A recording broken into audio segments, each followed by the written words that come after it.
What if the money in your wallet, the savings in your bank, and the foundation of your future suddenly became worthless overnight? This isn't the plot of a dystopian thriller. It's a terrifying reality millions have faced throughout history. A nation's currency is nothing more than a social contract, a fragile promise of value backed by trust. And when that trust shatters, the consequences are swift, brutal, and far-reaching. From hyperinflation to complete economic collapse, these moments show how money can vanish in an instant. Join us as we uncover the top 10 times a nation's entire currency collapsed overnight, and the human costs behind each fall. Number 10, we journey to South America, where Argentina's late 1980s economic collapse stands as one of the most shocking examples of how debt mismanagement can destroy a nation overnight. The crisis was fueled by a dangerous spiral of fiscal policies that backfired. In a desperate attempt to tame inflation, the government rolled out stabilization programs like the Austral Plan and the Primavera Plan.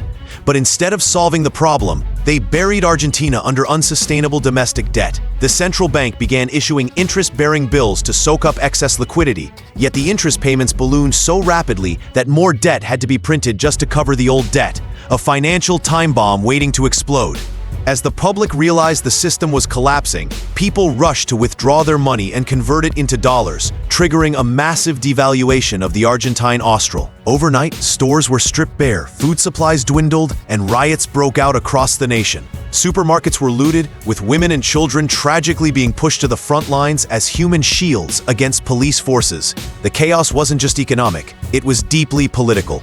President Raúl Alfonsin's credibility evaporated with the collapsing currency, forcing him to resign 6 months before his term ended. The Argentine meltdown of 1989 to 1990 proved that when financial institutions gamble with debt, the fallout can dismantle governments, destabilize societies, and unleash violent unrest. It remains one of the most vivid demonstrations of how a currency collapse can topple democratic leadership overnight. Sliding into number 9, we witnessed China in the 1940s. A nation already ravaged by war, but ultimately undone by one of history's most devastating episodes of hyperinflation. The nationalist government, led by Chiang Kai-shek, was desperate to bankroll its military campaign during the Civil War. Instead of raising revenue through taxation, it made the fatal decision to print colossal amounts of unbacked paper money. The scale of monetary expansion was so extreme that domestic printing presses couldn't keep up, forcing the government to commission new banknotes from England and airlift them over the Himalayas. But the situation only worsened when the regime introduced the so-called gold yuan, a new currency supposedly tied to gold reserves. In reality, it was nothing more than a sham used as cover to confiscate citizens' gold, silver, and foreign currency, destroying public trust and wiping out the middle class, the very group that had once been the backbone of nationalist support. Within months, the gold yuan collapsed even faster than its predecessor, and inflation skyrocketed beyond imagination. Urban populations, stripped of their wealth and savings, abandoned loyalty to the government. This economic catastrophe proved far more decisive than battlefield losses, as it directly undermined the regime's legitimacy. When the nationalists fell in 1949, it wasn't just due to military defeat, it was because their reckless financial mismanagement annihilated the economy and opened the door for Mao Zedong's communist victory.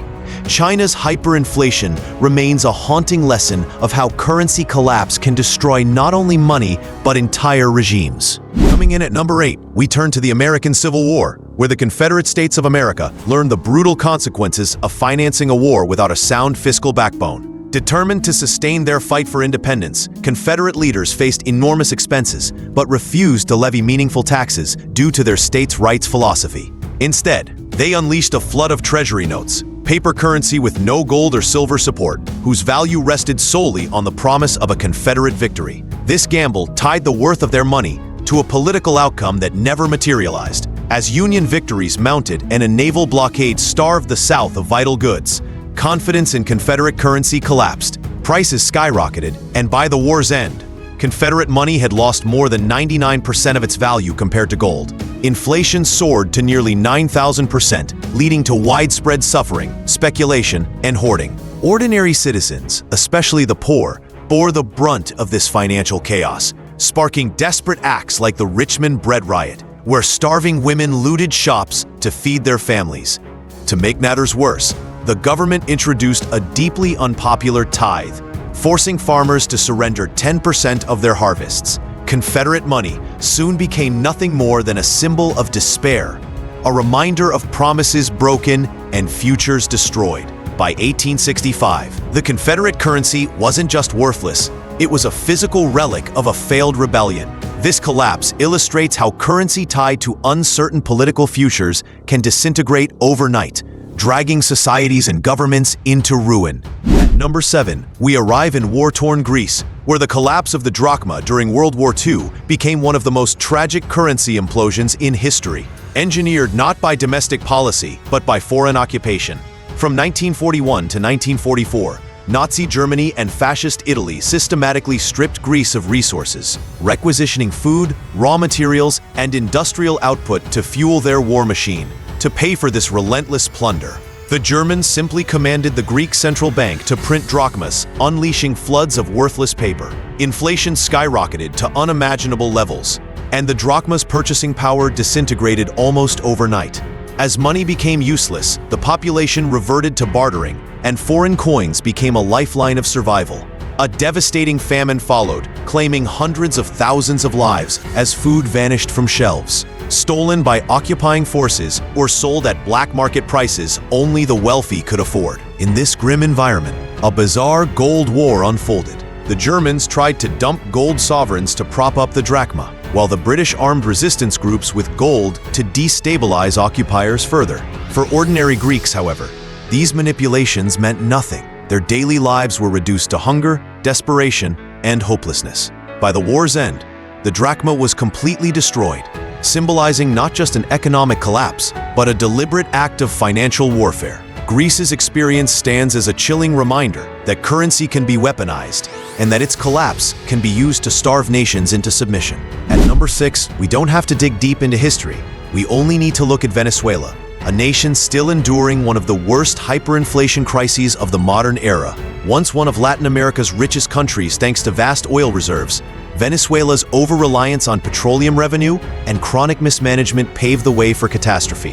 When global oil prices collapsed, the government responded with uncontrolled money printing to fund deficits. By 2018, inflation spiraled beyond comprehension, reaching a reported 53 million% in a single year. The bolívar, once a respected currency, was reduced to scraps of paper with no buying power, forcing citizens to carry stacks of bills just to purchase bread, if food could be found at all. Two economies emerged, one for the privileged with access to US dollars, and another for the masses, trapped with bolívars worth less than monopoly money. Pharmacies ran empty, hospitals lacked basic medicine, and families resorted to bartering or smuggling just to survive. The military, tasked with food distribution, turned into profiteers, selling rice and flour at 100 times their official price. The collapse triggered one of the largest refugee crises in the Western Hemisphere, with millions fleeing across borders in search of stability. Venezuela's hyperinflation proves that when a government abandons fiscal discipline and weaponizes its printing press, the result is not just a currency collapse, it's the destruction of a society, a humanitarian disaster that continues to this day. At number 5, we spotlight Bolivia in the mid-1980s, where one of the fastest and most brutal hyperinflationary spirals ever recorded nearly obliterated the nation's economy. Bolivia's crisis was sparked by the collapse of global tin prices, which decimated one of its few vital export revenues. With tax income plummeting, the government turned to international loans and eventually uncontrolled domestic money creation to stay afloat. Political instability, weak institutions, and constant leadership changes meant no one had the courage or ability to impose meaningful fiscal reform.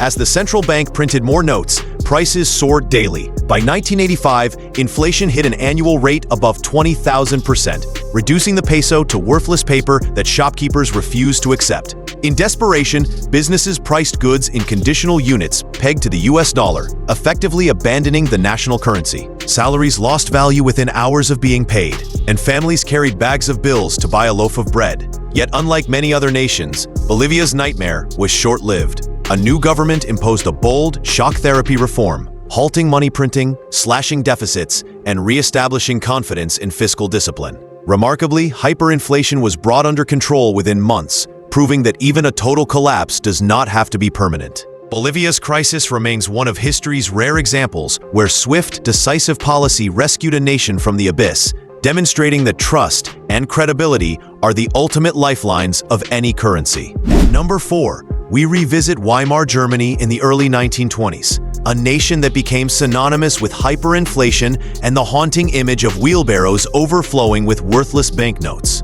The root of this collapse lay in the crippling burden of World War I reparations, imposed by the Treaty of Versailles.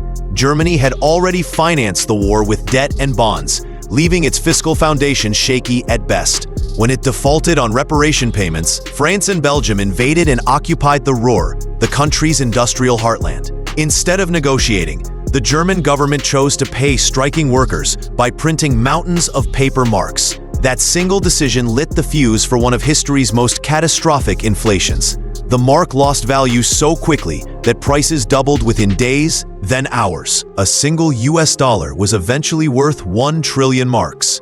Families saw their life savings vanish overnight. Coffee could double in price while being poured into a cup, and workers were paid twice daily with orders to spend wages immediately before they turned to dust. Money lost all meaning, and society slid back into barter. Farmers demanded jewelry, heirlooms, or furniture in exchange for basic food. The trauma of this collapse devastated the middle class and eroded faith in democracy itself. Out of this financial ruin grew resentment, extremism, and ultimately the fertile ground on which Adolf Hitler and the Nazi Party would rise. Weimar's wheelbarrow economy remains one of the most iconic, psychologically scarring collapses ever recorded, where money itself became an enemy to survival. At number 3, we enter the fractured remains of Yugoslavia in the early 1990s, where hyperinflation mirrored the chaos of a country tearing itself apart. As war erupted and industries collapsed, the government found itself isolated, crippled by UN sanctions and devoid of legitimate revenue streams. The regime's response was as reckless as it was destructive. Endless printing of dinars. Inflation climbed into uncharted territory, peaking at an almost incomprehensible 116.5 trillion% per year by January 1994.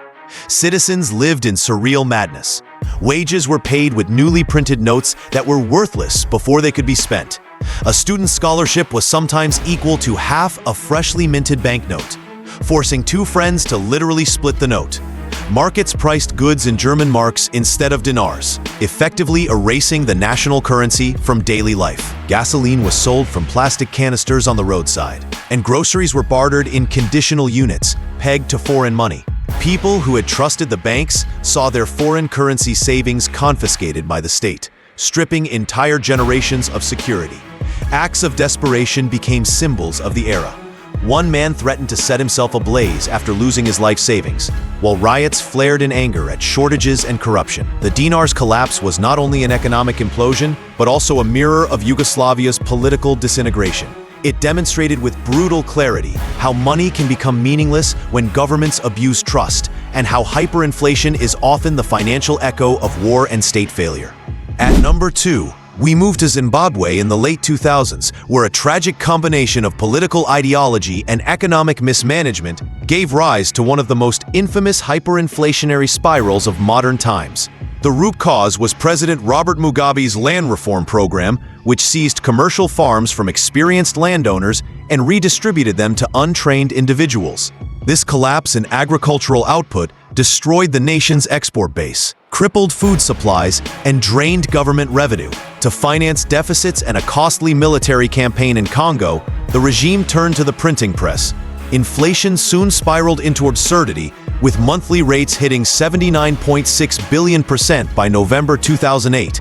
Banknotes lost value in hours. The Reserve Bank of Zimbabwe issued a $100 trillion bill, the largest denomination ever printed, but it was worth less than 50 US cents. For ordinary citizens, the experience was nightmarish. A midwife recounted earning billions in salary, only to find it worthless before she could reach a grocery store.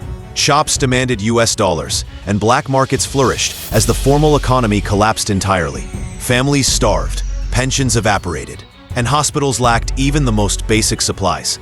Eventually, the Zimbabwean dollar became so useless it was abandoned entirely in 2009, replaced by foreign currencies.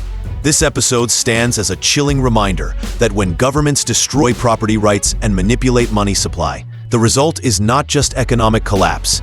It is societal collapse, where survival depends on escaping the very currency issued by one's own nation. Finally, at number 1, we encounter Hungary's post-war hyperinflation, the greatest currency collapse in recorded history. In 1945, Hungary emerged from World War II utterly devastated. Factories destroyed, infrastructure reduced to rubble, and nearly half its wealth obliterated. To make matters worse, the nation was saddled with enormous war reparations to the Soviet Union, consuming more than a third of the budget. With no tax base and no economic recovery in sight, the government resorted to printing pengo notes at lightning speed. The result was an economic apocalypse. By July 1946, monthly inflation soared to an almost unimaginable 4.19 quintillion%. Prices doubled every 15 hours. Citizens carried notes in baskets and sacks, though the bills themselves were more valuable as fuel for fires than as money. Printing presses churned day and night, yet they couldn't keep up with the demand for higher denominations. The peak came with the issuance of the 100 quintillion pengo note, the largest banknote ever produced, which was practically worthless the moment it left the press. Streets were littered with banknotes, swept away like trash. Savings, wages, and wealth evaporated completely. The only solution was radical reform. In August 1946, the pengo was scrapped, replaced by the forint at a conversion rate that essentially erased 29 zeros. This was more than just hyperinflation. It was a total erasure of a monetary system. Hungary's collapse remains the ultimate cautionary tale that no currency, no matter how established, can survive when governments abandon fiscal discipline and print recklessly without limits. History has shown us that when money loses its meaning, entire societies can unravel overnight. Families broken, savings erased, and trust destroyed. While nations can recover with reforms and resilience, the scars of collapse linger for generations, reminding us how fragile our financial systems truly are. These stories stand as a warning. The value of money is only as strong as the trust behind it. Thanks for watching. Don't forget to like, comment, and subscribe for more content.